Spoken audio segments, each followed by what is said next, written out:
Right now you're looking at two diamonds labeled as ideal. However, one doesn't look so ideal to me.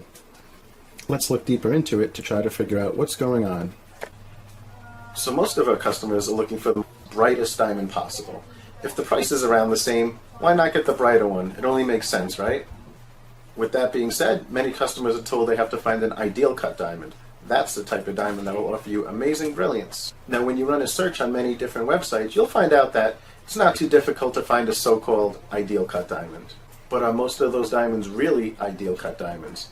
It depends on who you ask. The word ideal is very subjective, and that's what we're going to be discussing in this video. Today we're going to be comparing two diamonds side by side that were both labeled as ideal. This is the paperwork for the first diamond. I actually found it off of a very popular vendor's website. They labeled it as ideal. If you look, the diamond is graded excellent, excellent, excellent. Now the diamond we're going to be comparing it alongside is a diamond that we actually have in our inventory. And you can see cut grade's excellent, polish is excellent, so is the symmetry once again. So we have two diamonds with the same cut grade. One we would label as ideal, one other vendors might label as ideal. Let's look further into this. So this is a random diamond lab report that I'm showing you, but AGS, American Gemological Society, they're the only laboratories that really use the word ideal. They developed a grading system to determine what their definition of an ideal cut diamond is. We at Good Old Gold use the same definition. Now this is our diamond, once again, the lab report, and you can see that no one graded it ideal. It's actually excellent, excellent, excellent. GIA doesn't use the word ideal. AGS has the rights to that, but GIA does use the word excellent.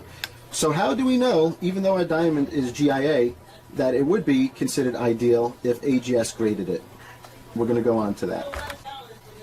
Here at Good Old Gold, we actually have a lot of AGS's technologies. So what we do is we could scan a diamond and estimate what it would be graded as if the diamond was sent to AGS.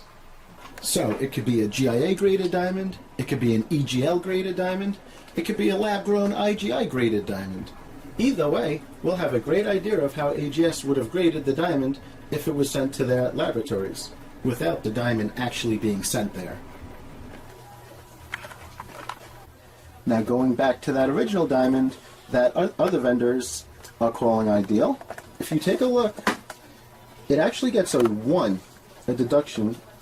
So this is not an ideal cut diamond under AGS's standards.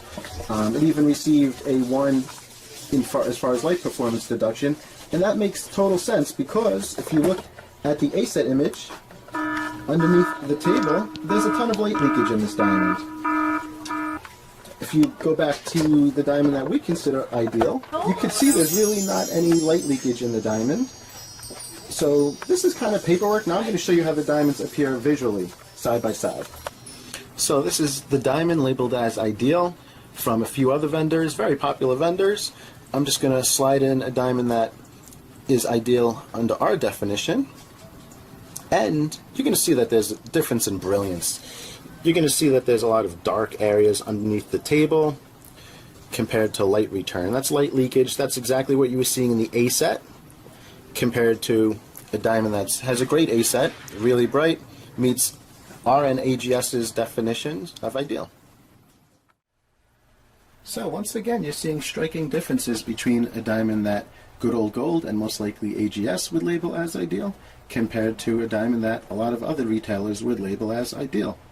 To us, that's just the average run-of-the-mill GIA triple excellent diamond, nothing special.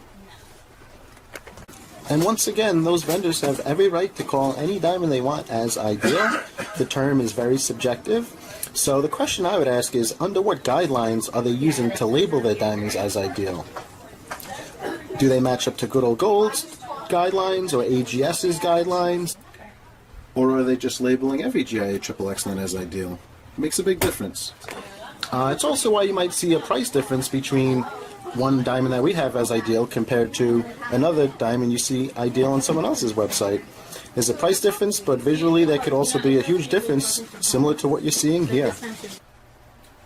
And in many cases there isn't even a price difference, as Good Old Gold is aware that consumers are very price conscious and we do our best to be able to compete regardless. So if you're looking at or are interested in a GIA graded diamond and you want to make sure it meets the AGS ideal standard, you know who to call. Thanks for watching the video.